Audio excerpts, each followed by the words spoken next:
We drove about an hour up into the mountains, and as we were getting closer and closer to our campsite, the mountains were getting prettier and prettier. But it was a little overcast, so we couldn't get a good glimpse at them. Now, Curt had found us a really, really relaxing, nice campsite on a blueberry farm. So we pulled in, we got checked in. It's not blueberry season. I think that comes in a few months. There's some flowering. Yeah, there's some flowering. But once we got settled, this is a little bird watcher's paradise. And you guys know our kitties like birds. I believe Curt got the camera out, got some good shots of stuff, took a walk, but the kitties have just been really enjoying it, haven't they? Yeah, there is a nice blueberry farm here. Well, just a farm in general with lots of space for the cats. With the birds, they love it. And I had a nice walk down by the forest down here, the enchanted forest. And well, it is supposed to be the area where I find this rare bird that I'm on the hunt for. So today we're gonna head off to see if we can go find it. Curt has this bird on his brain and nothing else. But we're coming back here because this place is cool. Yeah, we're coming back here tonight. It's too relaxing and it's too perfect for the kitties. And we only have, what, about a 10-minute drive to where we're headed? Yeah, and I also forgot to mention the view of the mountains here. Yeah. It reminds me of Slovenia. Some people like to say a little Switzerland. But I say, Slovenia. if you take a look at that right there, Slovenia. But well, beautiful and nonetheless. When we first got here, we spotted a critter that we had not ever seen before. We had to do some Googling to figure out what it was. And what did we figure out? It was a marsh mongoose. A marsh mongoose. Thing was cool. He was cool. He kind of had me fooled. It looked almost like a little porcupine because, and he was laying on his belly. I had such a perfect view of him. And anyway, he like laid back and he was like brushing his hair. And I was like, that's a porcupine. No, that's a... Anyway, long story short, it turned out it was a mongoose. Yeah. And it was cool. It was cool. And our campsite was parked directly under a tree that had a lot of weavers. And they're the ones that build those cute little basket nests. So we're definitely coming back here after our adventure for today. But for right now, we are headed out, driving through the farm part. And we're going to a national park, I believe, looking for a bird.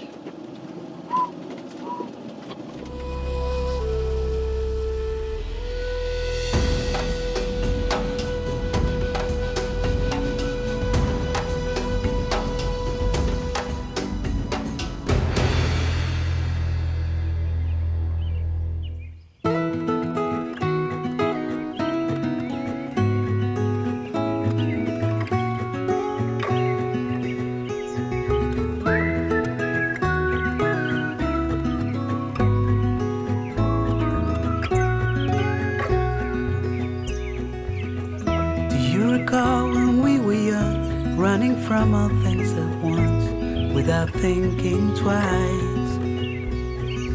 And I knew it would catch up and that we would be the ones left behind.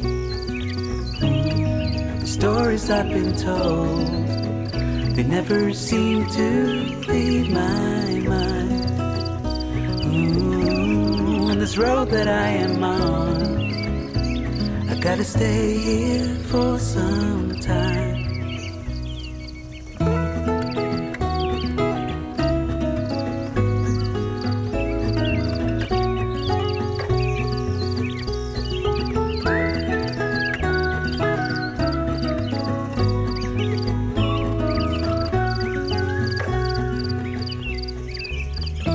Time is gone and I grew up. I somehow made it through without losing sight. And I still wonder where you are, and if you found a way out from the dark. The stories I've been told, they never seem to leave my mind. On this road that I am on, I gotta stay here for some time.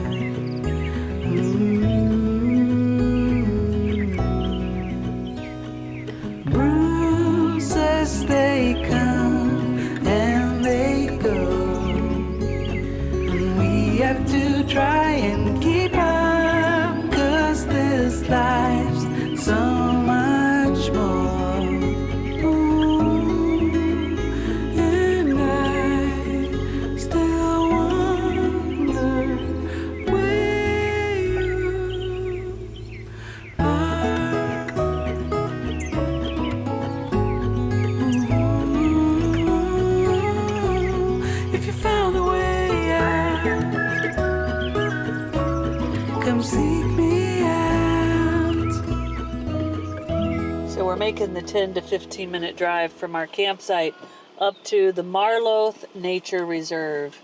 And as we get closer and closer to it, these mountain peaks behind it are just absolutely breathtaking. Now we can see them from our campsite as well, but just like anywhere in the world, the closer you get to them, the bigger they get. But this place is a nature reserve that was started back in the early 1900s, and it's named after the botanist that petitioned the government to start this place, along with the local residents. So it's always nice to hear when the local community is wanting to preserve the environment. But this is half government owned and half private owned. Turns into about 30,000 hectares, which, guys, that's over 70,000 acres for you guys back in the States. So this is a big, giant nature reserve, and it is a different kind of tree and climate that's here. As soon as we started getting to the foothills, everything started looking more like a pine tree type place, and I think they're calling this an alpine forest. And this is where the bird that Curt is on the lookout for is supposed to really enjoy and like. The problem is these trees and these pine trees and all these shrubs and everything are very, very thick. So this bird is hard to spot. Now Curt has gone inside and talked to the lady and gone over the map, and he's picked out the hike we're going to do. And we have to drive, I don't know, a few more kilometers through this reserve to get to it. And it is a waterfall hike. It says it's a moderate hike and it should take us about an hour to get there. You guys know for me, we're going to at least double that. So Curt is packing up the backpack and making sure we have water and everything. We're taking 2 keys to the van because there is a good chance that this hike may be too much for me, and I'll go just as far as I can and then have to turn around and come back to the van. But the goal is hopefully to make it to the waterfall. Got anything to add to that, Curt? Let's go! Let's go. Now we're all fueled up because Curt fixed us a delicious, incredibly healthy salad for lunch. We ate it right here, parked in the parking lot. That's another really cool thing about this reserve, guys. You can drive all the way to the trailhead. So once you get out and start walking, you're immediately on the trail. And we have pulled out our hiking shoes because there is a sign that says the trail can be slippery. So let's go see if we can get me to a waterfall. No matter if I can get there or not, Curt will get you there. All right, guys, today is our lucky day. We get to go on a hike with snow and, of course, pretty flowers here. We've already told you guys about that. And, yeah, I think we're going to be in the shade canopy. It's supposed to be about an hour hike. I know it's going to be pretty steep. I don't know how steep. 2 kilometers, I believe, round trip. And we're looking for a trogon, a very special Narnia trogon.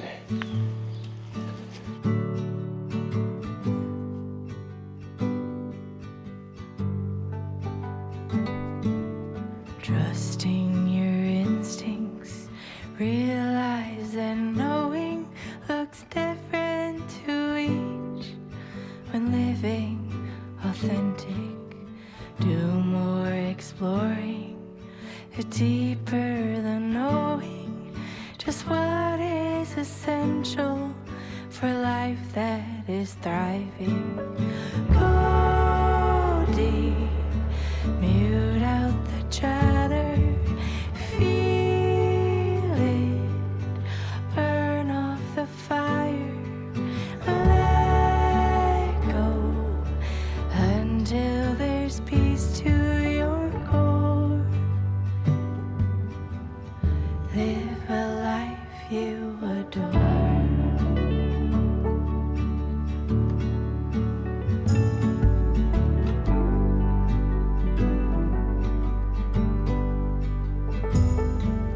Silence the noise away from the program, removing performance, true self, all that's standing. Live free from worry, live by just being, power in finding your wholeness in now. Go deep.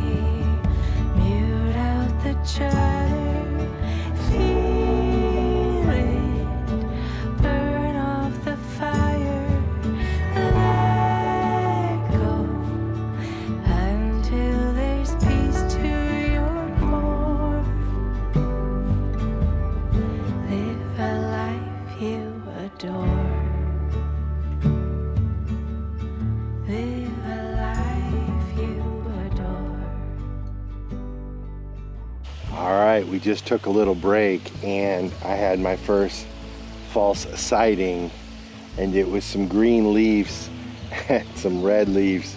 They really did look like a trogon. In any event, this climb continues to be steep. This trail is beautiful. The river, we were at river's level, and we can see it kind of trickling down through here and through some boulders. So I don't think there's going to be a ton of water coming down this waterfall, but it does look like there's some. We got to make it up.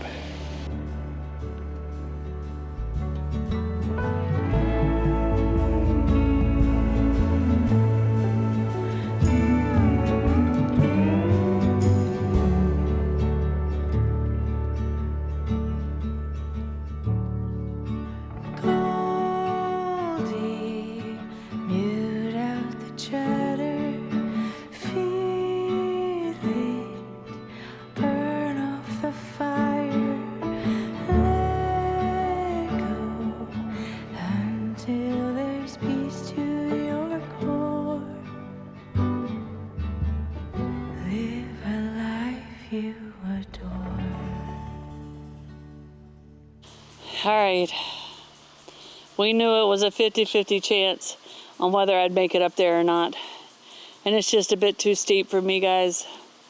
So I have found a really comfortable rock. It's kind of like a big old love seat, and I'm gonna wait right here while Curt goes on up and finds the waterfall.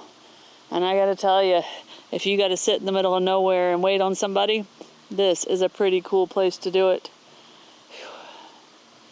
Now, coming through West Africa, we didn't do many activities. It was a lot about just driving all day, just trying to get through that section of the world.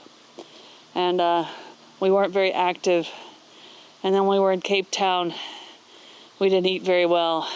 So we're both way out of shape. And we don't need you guys to tell us that, okay? Just so you know. We get comments of people telling us that. And it's something you know. So y'all can keep those comments to yourself, please. It's not something you want to read. But anyway, we're aware of it, and we will slowly get ourselves back in shape now that we're in a part of the world where we can stop and get out and safely do hikes and be active. So it'll take me a little while with my bum heart to get my strength built back up. We'll get there. All right. Wonder how much farther Curt has to go. I'm going to send you back to him. This last 500 meters is definitely steep and setting up for a nice drop because the river's down below us and we're still going straight up. So the last 500 meters of this hike is basically straight up. It's the tough part. There's definitely some climb before that, but it goes straight up right here. So snow's opted to stay down. But I just took a look back, and if you guys can see through the tree canopy back there, the side of the mountain is all pink and yellow and green and stunning. And down below is, it's just such a contrast with all these dark shaded cool mossy ferns, boulders, big trees, and the contrast is stunning. And it's just cool because we're coming up here along this rock face and you can just see these trees, the roots just grabbing onto anything they can on the side of these mountains, trying to hold on for dear life. And down below us you can see all the roots in the ground trying to hold the soil in place. And then as we come across this boulder river, look at this. You can tell that at times this is a huge watershed.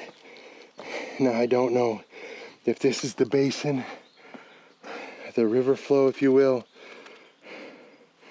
for the hike that for the waterfall that we're about to go see. But we're getting close and we're crossing over this thing.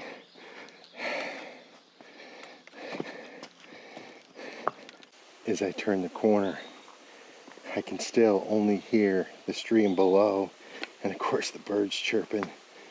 But the trail just kind of got wet and slippery.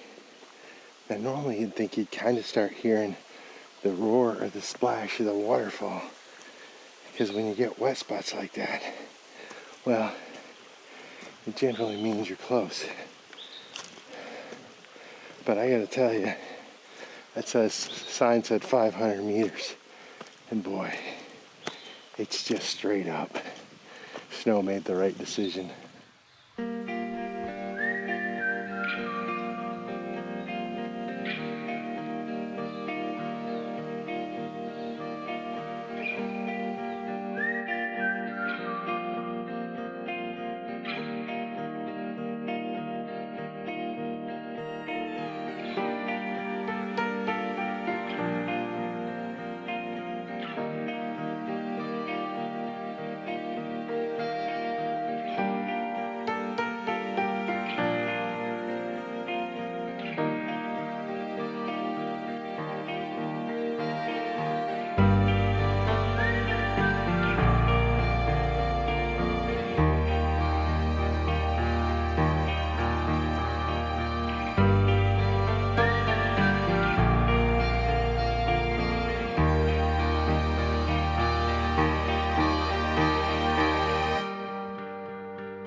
Just racing.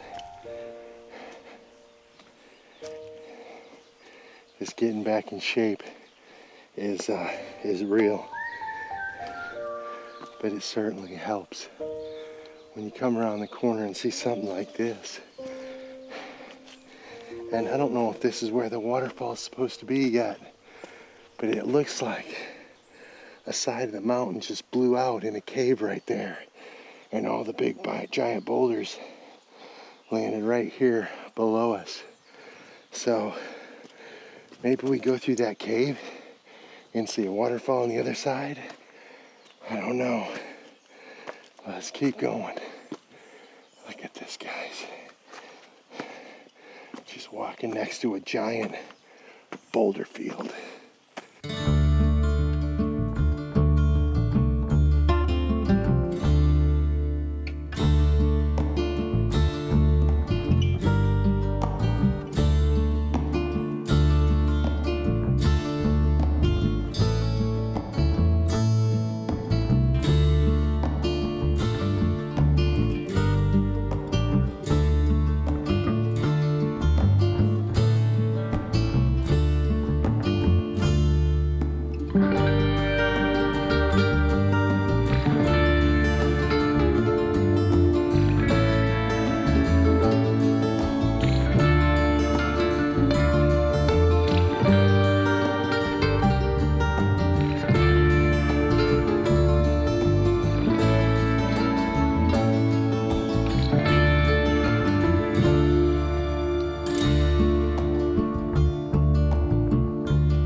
It's been a pretty steep hike, but we got one little downhill and it looks like there's a viewing platform. I noticed the last sign conveniently said waterfall pool. All the rest of them bravely said waterfall. So there's probably not much water coming down through here, but maybe it's still a pretty spot. Look at all the boulders down here. And there is a little water funneling down here. Let me put my camera down and see if we can get down there and film it for you. All right, look at this beautiful spot right here, guys. this black red water, and you can see the waterfall coming down here. It's just a trickle right now. Looks like it's about a 1, 2, 3 tier. Oh, love to see this thing when it's wide open and roaring. But I gotta tell you, it's calm, peaceful, and beautiful here right now. And definitely worth the short hike up here. And somewhere down below, 500 meters, is where snow made the wise choice. All right, I am safe and sound back in the van. The kitties are chilling. Hey G, how you doing, buddy? Got the door open for them. Curt just sent a picture of the waterfall, so I know you guys have seen it by now. And he tells me he's on his way down. Now, I think I heard his bird once, but man, it's thick out there. We'll have to be super lucky to spot that thing. All right, I don't know if y'all saw those guys running by just then. But we were chilling in the van. I did not get it on video. And baboons walked right up here. I mean, right here, and it wasn't until I stood up and they saw me. Oh, there they are.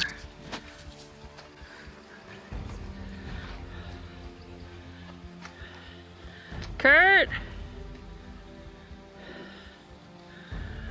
All right, anyway, sorry, I had to beep out some profanity.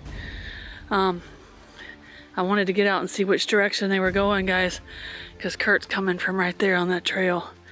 I tried to call him. He's not answering. I'm gonna keep trying to call him. I'm getting back in the van. They are headed up the trail to where Curt is coming down at now. Oh man, that was scary. As you can see, the kitties don't care at all. Although they did look at me with big giant eyes when we saw the baboons right outside the door. Wow. Gee, that was scary. Look out, buddy, I gotta get to my phone. I gotta call Curt. Sorry, that got a little hectic, guys. I still haven't got a hold of Curt. I've sent him a ton of messages on WhatsApp. We've been messaging, so hopefully he gets it. And I let him know the baboons were headed straight to him. But this is exactly where we were sitting when they just walked up right there. A little one and a big one. I really wish I'd have had it on video, but I don't. So you'll just have to trust me that it scared the daylights out of all three of us. But we've heard that the baboons are very afraid of humans, and as soon as I stood up and they saw me, they took off running. So that's good news. Whew. All right, now we just need Curt to get back okay. Vanna, that was scary, huh? Is that as close as you've ever been to a baboon? Is that as close as you've ever been to a baboon? Is as close as I ever want you to get to a baboon? All right, I managed to get Curt on the phone to warn him that their gang, herd, whatever you call them, of bamboos were headed his way. So we'll see if they find him.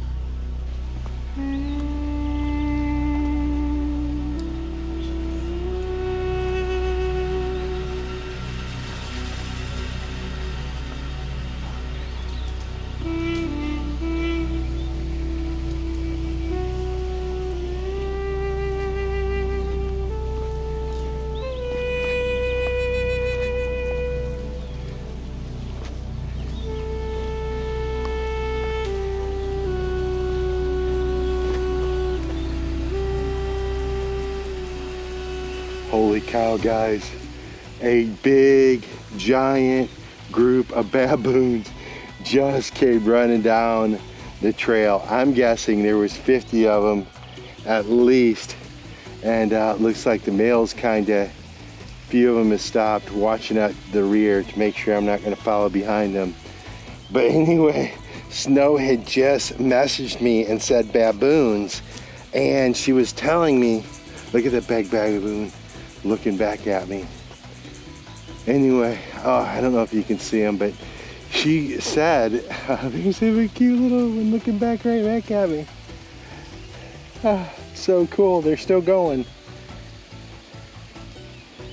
But anyway, she said this group of baboons went across the house, and she had the door open, and everybody was going crazy, including the baboons, and it scared them off. And she messaged me to say they're coming your way. I don't think she was able to get a camera on anything. It was like a flash mob. But oh, what a crazy cool experience. There was at least 50 baboons, guys. They came right down this trail, and I'm up this hill, and as soon as they saw me, they cut right down this pass right here and scampered up along the stream and up the way there. You never know what you're gonna see in the nature. Crazy.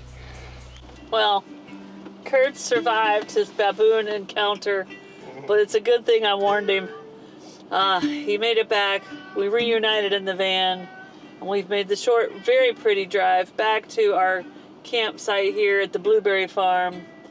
And we've parked right underneath the tree. The kitties are excited. They want that door open. Like yesterday. Yes. So with that, guys, this is where we're going to wind this video down. We'll see you guys in a few days as we head somewhere else really cool here in South Africa. Cheers, guys. Cheers. If you liked this video, be sure to hit that thumbs up button. It really helps us a lot. And if you want to see more of our videos, be sure to subscribe to our channel and hit that notification bell so you know when new videos come out. We'll see you guys in a few days from somewhere out here in the world. Cheers.